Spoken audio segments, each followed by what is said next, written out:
This is Chapter 1, The Role of Nutrition in Our Health, and the following up in depth on alcohol. The learning goals for Chapter 1. The first, discuss why nutrition is important to health.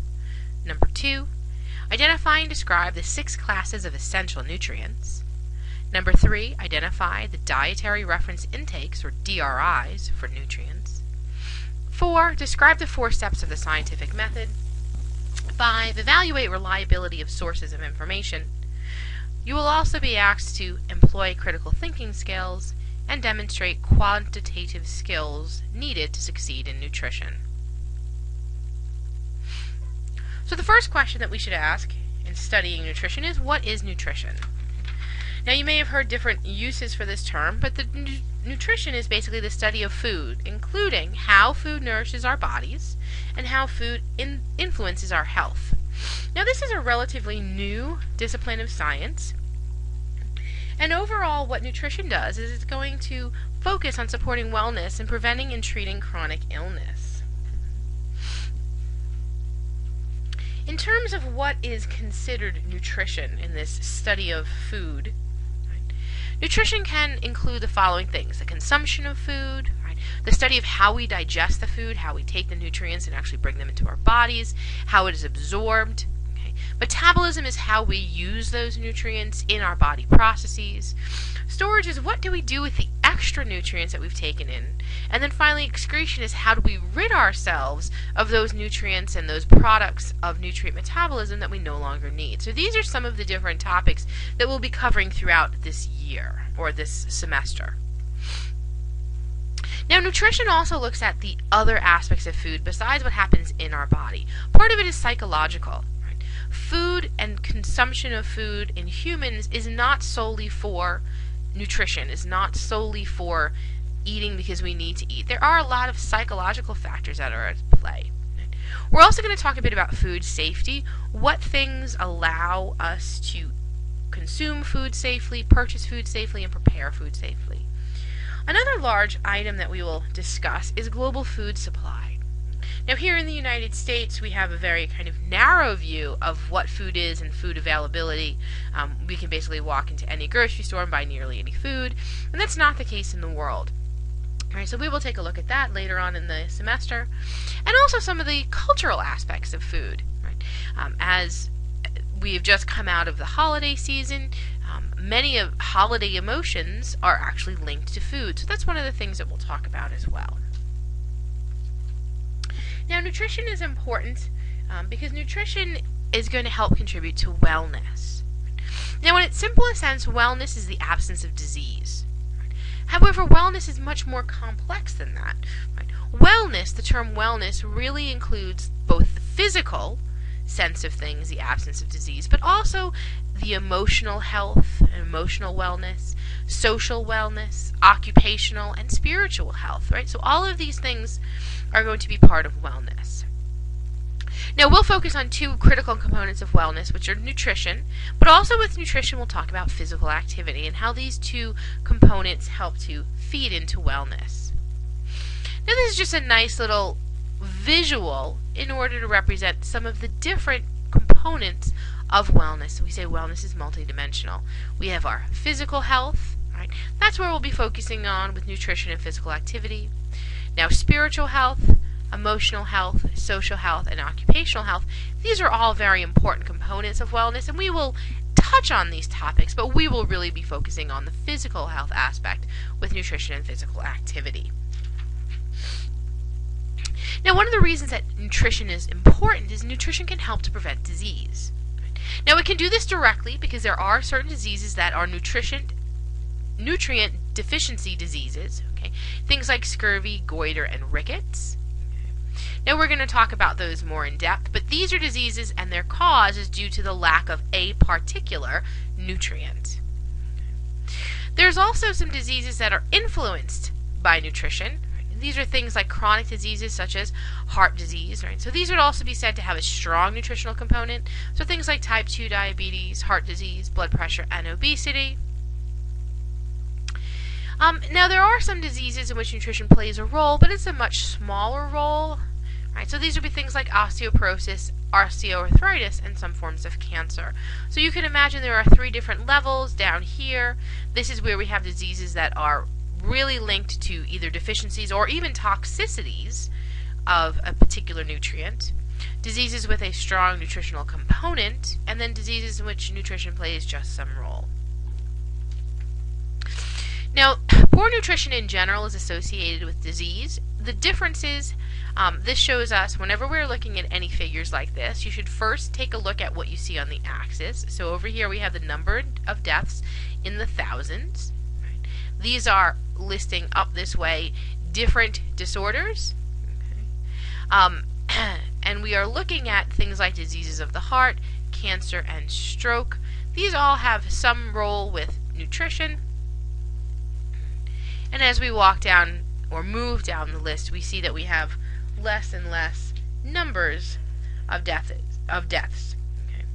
The top 3, now this comes from 2005, diseases of the heart, cancer, and stroke, are more strongly associated with poor nutrition than some of these others like influenza and blood poisoning.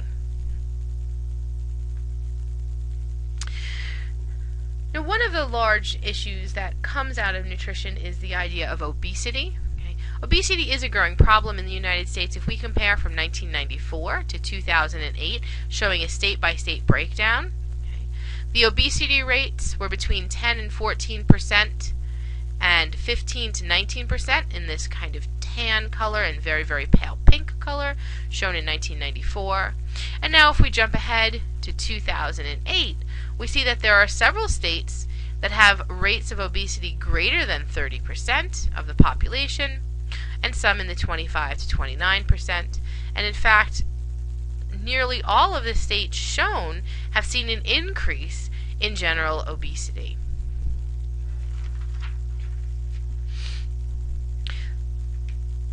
So these are some of the reasons why studying nutrition is important. It is so important, in fact, it has become a national goal. Right? The goals of Healthy People 2010 are to increase the quality and years of healthy life, so not only to increase lifespan, but to increase the quality and the years of healthy life, right? And also to eliminate health disparities, right? To help eliminate some of the differences we see in health. So now as an overview, we're going to start looking at the important components of nutrition, which are the nutrients. Now the term nutrient, this is a chemical in a food that is critical to human growth and function.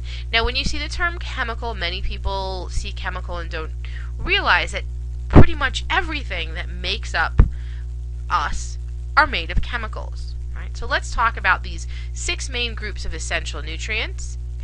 The first 3 you may be very familiar with. These are carbohydrates, fats and oils, and proteins. Now the last 3 you've probably heard of. These are vitamins, minerals, and water. So we're going to go through, we're going to take a look at these 6 groups of essential nutrients and giving you a little overview of these. Now the first thing we should clarify is what is a macronutrient versus a micronutrient. Macronutrients are those things that we need to ingest in relatively large amounts. So the amount that we would consume would usually be measured in grams. These are things that could provide energy, and they are usually carbohydrates, the fats and oils, and proteins. Now micronutrients, on the other hand, these are nutrients that are required in much smaller amounts, either micrograms or milligrams, and these are things like our vitamins and minerals. So we're kind of break up our nutrients into macronutrients and micronutrients first. Now in those macronutrients that from which we derive energy, right, we can measure that energy in what's called a kilocal or a kcal. Right? Now a kilocalorie, this is the amount of energy that is required to raise the temperature of 1 gram of water by 1 degree Celsius. Now when you pick up your potato chip bag or your breakfast bar bag and you look at the label on it, and we'll talk about labels a little bit later, we're going to see the word calorie. Right? Now calorie, quote unquote, actually refers to kilocalories. Okay? Now there is on page 10 in the book, there is a box that says you do the math, and this is a way of calculating the energy contributions of fat, carbohydrates, and proteins. when you are completed with this chapter, you should go through and do that exercise. That will be one of the assignments. So now our first macronutrient. These are carbohydrates. These carbohydrates are going to be a primary source of energy for the body. These are composed of carbon, hydrogen, and oxygen. These are fairly large molecules. These provide 4 kilocalories per gram, and these are things you would find in grains, vegetables, fruits, and legumes. The next macronutrients are fats and oils. These are lipids. Lipids are molecules that are insoluble in water. These have a much higher caloric density, so these have 9 kilocalories per gram as opposed to 4 that we saw in carbohydrates. Now this is an important source of energy during rest and low-intensity exercise. These are the things that we would consume in sources such as butter, margarine, vegetable oils. Now fats are not bad necessarily. This is an important source of fat-soluble vitamins and also essential fatty acids. Now the third kind of macronutrient are proteins. These are chains of amino acids. These can supply 4 kilocalories of energy per gram. However, these are not a primary energy source. These are an important source of nitrogen, and they are important in building cells and tissues, maintaining bones, repairing damage, regulating metabolism, and important in fluid balance. So protein is important in the diet, but it's not a primary energy source. And protein sources would be things like meat, certain dairy products, seeds and nuts, and legumes. Now the micronutrients that we will look at, these are organic molecules that assist in regulating vital processes.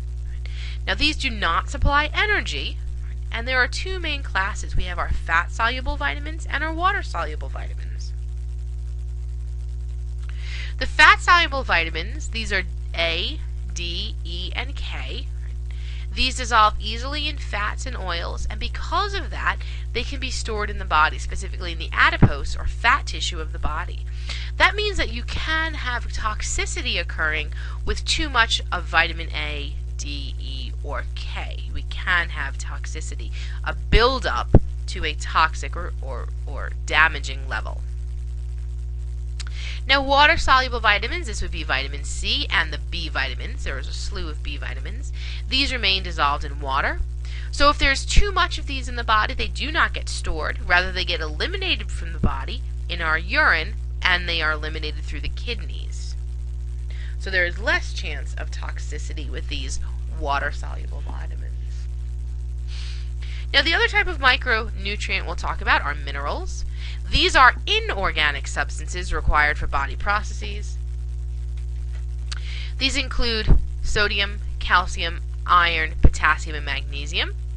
These have many different functions. These will be important in regulating fluid balance, our bone structure, muscle movement, and nerve functioning.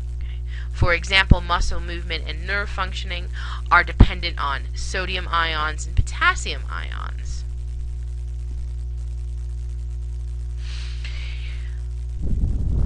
Now, in terms of the types of minerals we need, our bodies require at least 100 milligrams per day of the major minerals. So these are things like calcium, phosphorus, magnesium, sodium, potassium, and chloride. Those minerals that we require less than 100 milligrams per day of are called the trace minerals. And these would be things such as iron, zinc, copper, iodine, and fluoride. Now, water is a critical nutrient for health and survival.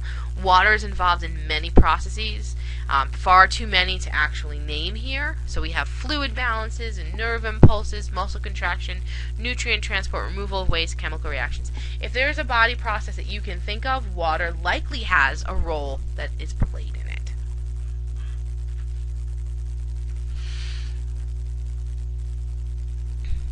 Now, with all of these different nutrients, the 6 classes of nutrients, we have to think about what allows us to know how much we should consume of each of these. Right? So in order to determine our nutrient needs, there have been updated nutritional standards called the Dietary Reference Intakes, or the DRIs. Now these are going to be an expansion of the traditional RDAs, which you may be familiar with, which are the recommended dietary allowances. These are setting standards for nutrients that do not have an RDA.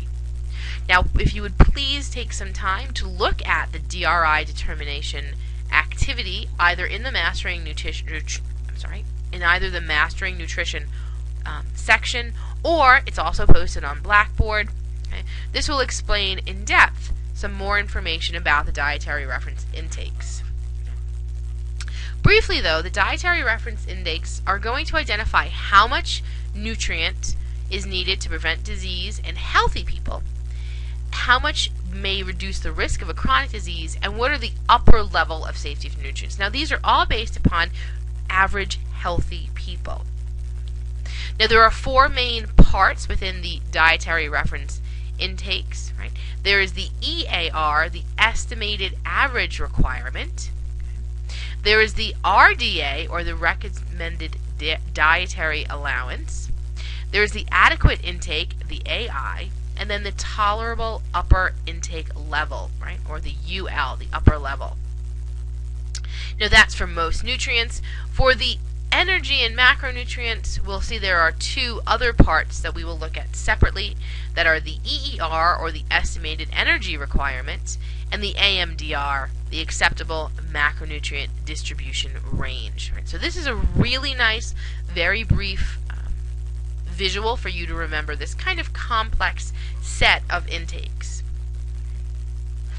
Now let's look at these individually. The estimated average requirement, or the EAR, this is how much, or the average daily intake level of a nutrient that will meet the needs of half of the people in a particular category. Excuse me. Right. And these are going to be used to determine the RDA. Now, the recommended dietary allowance, or the RDA, this is the average daily intake required to meet the needs of somewhere between 97 and 98% of the people given a particular stage of life and gender. Okay? So we are going to see that gender of individuals and also age or life stage is going to be very important in determining the RDAs.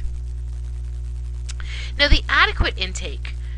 This is the recommended average daily intake for a nutrient, and this is used when there is no RDA established. Right? So the adequate intake would be used in place of an RDA. Now, the tolerable upper intake level, or the UL, this is the highest amount that should be able to not have adverse effects on the health of most people. So anything above this level is not considered safe, and this is very important. Many people fail to realize even things that are considered healthy, quote unquote, you can have too much of, right? So this upper limit is a newer component and is a very important component for people to think about. Now, the estimated energy requirement, okay, this has to do with calories or caloric intake. So this is the average dietary energy intake in kilocalories to maintain energy balance. Right? Energy balance means that the energy going in is equivalent to the amount of energy being used. So this is the kind of thing that would lead to weight maintenance. Right? This is based on many things, but most importantly, the age, gender, height and weight, and level of physical activity. Now, the AMDR, the acceptable macronutrient distribution range, this tells us more or less what portion of energy intake should come from each macronutrient. Okay? And this breaks this down into the macronutrients of carbohydrates, fat, and protein. Okay? So for a healthful diet, the AMDR is approximately 45 to 65% carbohydrate, 20 to 35% fat, and then protein approximately 10 to 35%. Now, these DRIs are very helpful, and we will see these as we move through this course. But where does the information come from? An important component of understanding the field of nutrition is that nutrition is a science. Okay, true nutrition is based on scientific research.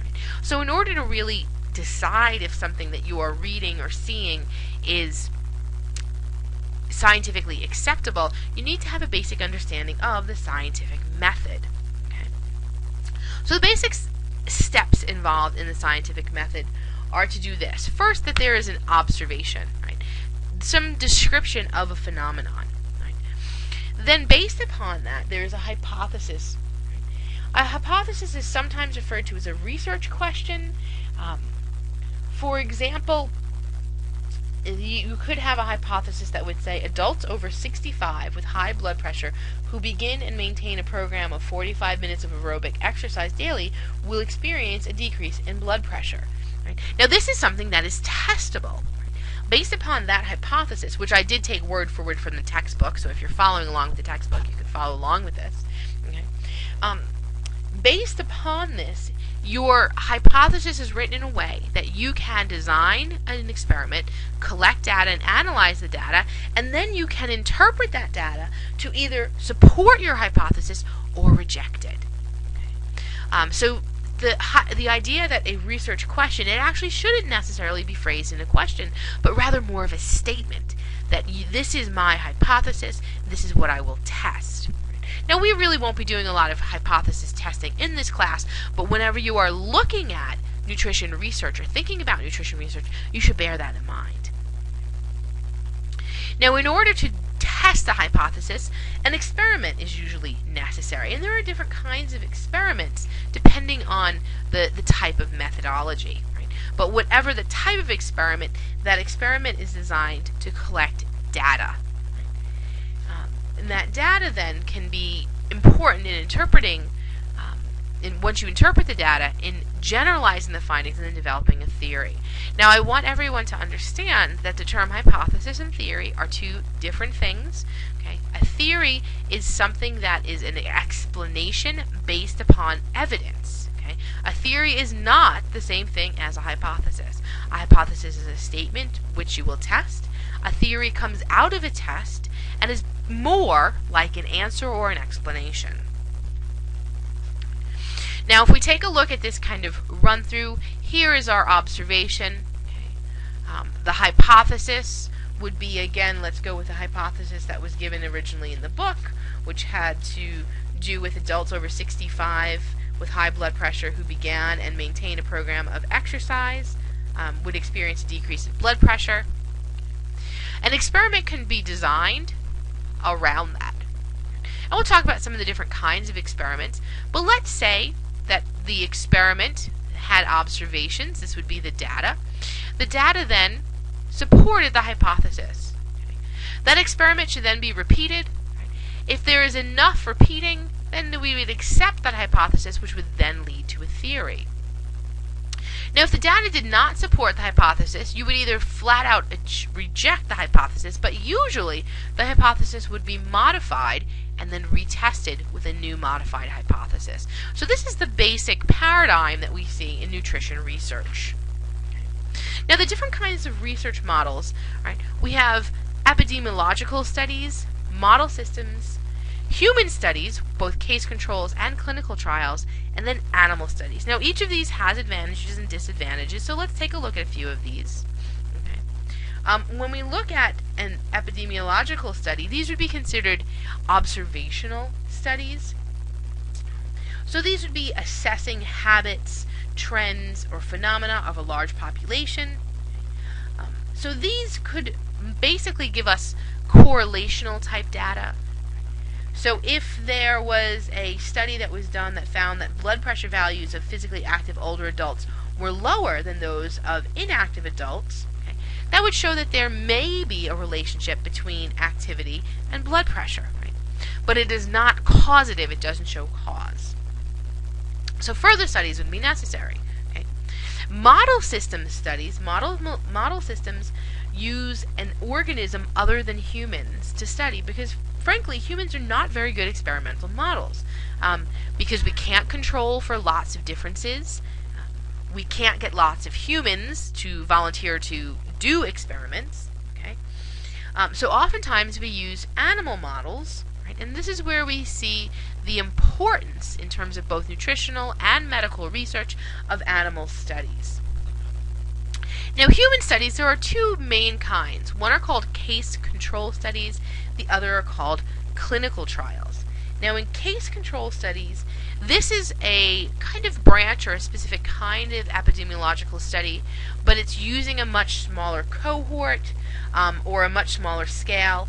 It's when you directly compare individuals with a particular condition and you compare them to individuals who do not have that condition, looking at a particular variable or particular point of interest. The other type of human study are clinical trials. And clinical trials are very tightly controlled experiments in which an intervention is made to determine the effect of a certain condition. Okay? These may be things like medications or diets, exercise. And there are different ways that these clinical trials can be done. Now, each of these has some advantages and disadvantages, and some of the things that need to be looked at when thinking about the validity or the appropriateness of a study are certain things. Now, here are some important terms. Right? Controls. When looking at a research study, does the study have a control group? Okay. The control group is a group that does not receive the treatment, and they should be what the experimental group is compared to. Okay. Now, sample size. Sample size is an appropriate number to measure the difference between treatment groups. Now, there is no set rule in terms of the sample size. How big is an acceptable sample size? The sample size is often determined by the statistics that will be used to compare the data. And so normally though, the larger the sample size, the better the data would represent a larger population. Now, a very important term is what's called a placebo. Right? Placebos are used in experiments that try to control for the act of taking the treatment. Okay?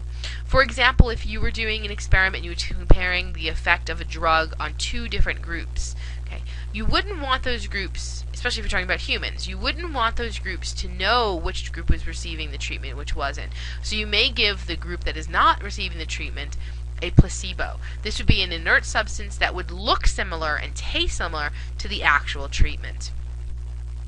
Now, a key thing when looking at medical research and nutritional research is that the best subjects or the best experiments are what are called double-blind studies.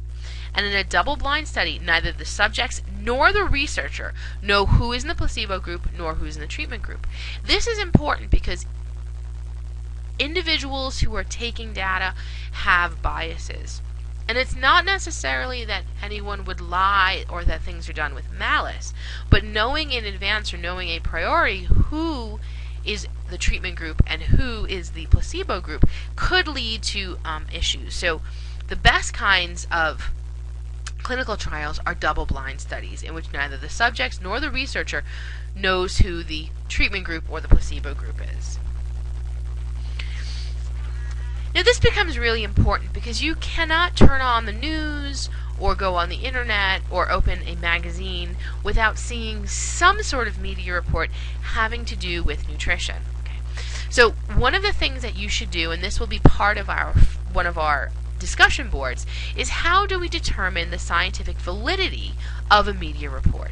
Okay. One of the questions is, who is reporting the information? Is this information coming from a company that is selling a product? In that case, who conducted the research and paid for it? Was the research conducted by the company that is creating the product? Did they pay for the research? Or was the research conducted by independent groups? Was it conducted by a university? Was it conducted by a government agency? Okay. And then on the report itself, is it based on reputable research studies?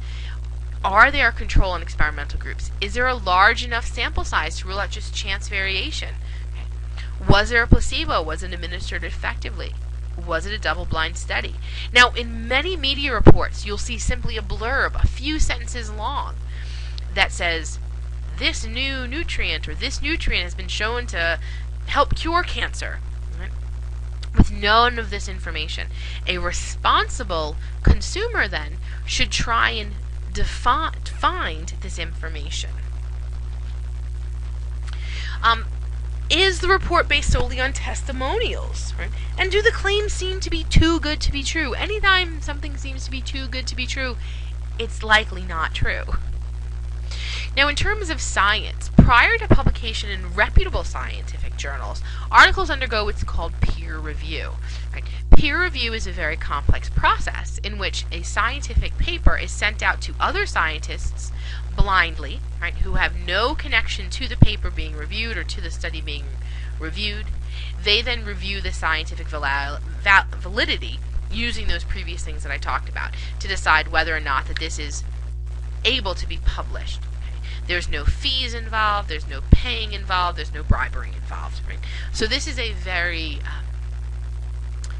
good way of determining whether or not something is scientifically valid. If it shows up in a reputable scientific journal, chances are it has already undergone this peer review process, and so chances are it is a fairly good study. Okay? Experiments also must be repeated to confirm or disprove findings. So if an experiment cannot be repeated, then it cannot be scientifically valid.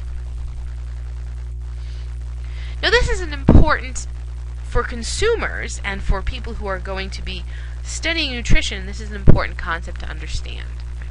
Now there are some reliable sources of information. Okay. There are trustworthy experts. Okay. So there are registered dietitians, or RDs. A registered dietitian is an individual who possesses at least a baccalaureate or a bachelor's degree. And they've had their coursework focused in dietetics and nutrition. Okay? They've also completed a registration exam for dietitians. You can also see a licensed dietitian or a licensed nutritionist. Okay? These have a professional license in nutrition. They may be a registered dietitian, but they may be a licensed nutritionist without being a registered dietitian. Now, professionals with advanced degrees in nutrition, such as a master's degree or a PhD in nutrition, these are individuals who may do nutrition research. Okay? They may not be clinical experts, but they would be scientific experts. And then, of course, your medical doctors, MDs, or even DOs, which are doctors of osteopathy. These are physicians, and these are licensed to practice medicine in the United States. Now, of course, there are some good government sources that are usually trustworthy. Okay.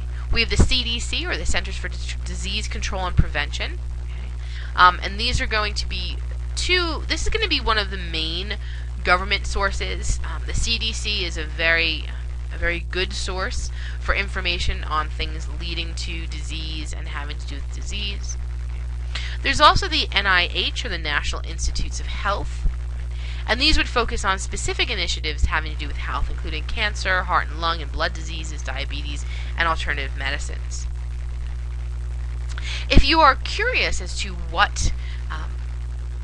where the best sources of nutrition research come from, some of the best sources are professional organizations that produce and publish information, including the ADA, or American Dietetic Association. They have a journal called the Journal of the American Dietetic Association. The ASN, or the American Society for Nutrition, they have a journal called the American Journal of Clinical Nutrition. There's also the Society of Nutrition Education, or SNE, and they have a journal called the Journal of Nutrition Education and Behavior. And then finally, the American College of Sports Medicine. And this would be Medicine and Science and Sports and Exercise is their professional journal. Okay. Now, all of those professional journals would undergo a peer review process. Now, to caution you, there is the term nutritionist. Now, the term nutritionist by itself, if we go back over here, not one of these, but simply the word nutritionist, this is a term that generally has no definition of laws that regulate it. So if somebody claims to be a nutritionist, make sure that you ask them if they are registered with the American Dietetic Association, if they have a bachelor's degree or training in the field of nutrition. Right? Otherwise, anyone can really call themselves a nutritionist. So we will stop here, and I will ask you to use the Mastering Nutrition to view the in-depth alcohol, or to view it in Blackboard.